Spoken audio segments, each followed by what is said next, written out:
Imagine living in London in the summer of 1858. The sun is blazing, the Thames is glistening, and the smell is so vile it makes your eyes water.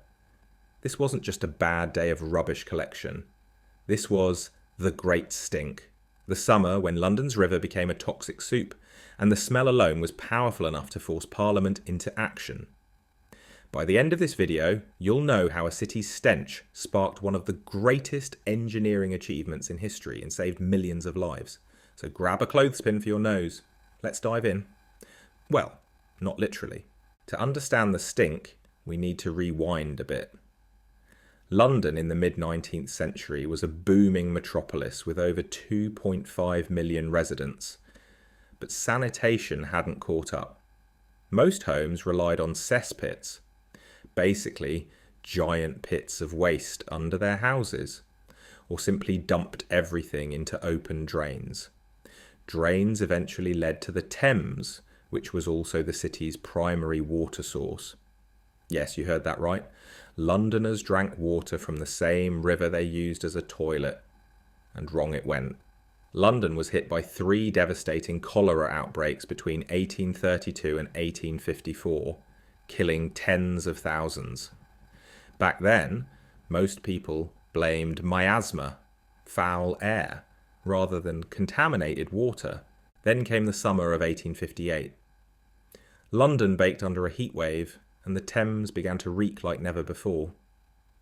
Years of untreated sewage baking in the sun turned the river into something closer to a biological weapon than a body of water.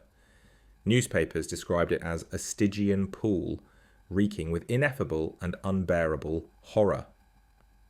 Parliament tried to work through the smell, soaking curtains in chloride of lime, but it didn't help. Politicians gagged and fled meetings, handkerchiefs over their noses. Enter Joseph Bazalgette, the civil engineer who would save London's noses. Bazalgette had been pushing for a sewer overhaul for years, but politicians weren't keen on spending money, until the stink became unbearable. His design was ambitious. Over 1,100 miles of street sewers feeding into 82 miles of main intercepting sewers that carried waste far downstream.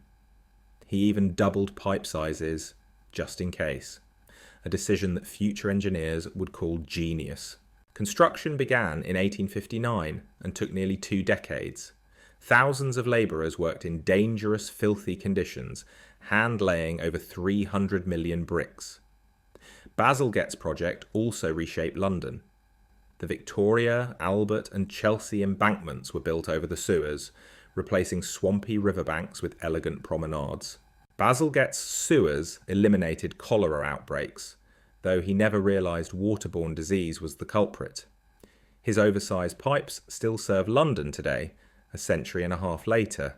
This monumental project proved that investing in infrastructure saves lives, a lesson as relevant today as ever. So next time your city drags its feet fixing potholes, remember, it once took the smell of millions of gallons of raw sewage wafting into Parliament to get politicians moving. Bazalgette didn't just fix the smell, he built a system that changed the course of sanitation forever. Thanks for watching. If you enjoyed this dive into one of history's smelliest moments, hit like, subscribe for more weird history, and share this with a friend who thinks their city smells bad. Trust me, it's not even close to Victorian London.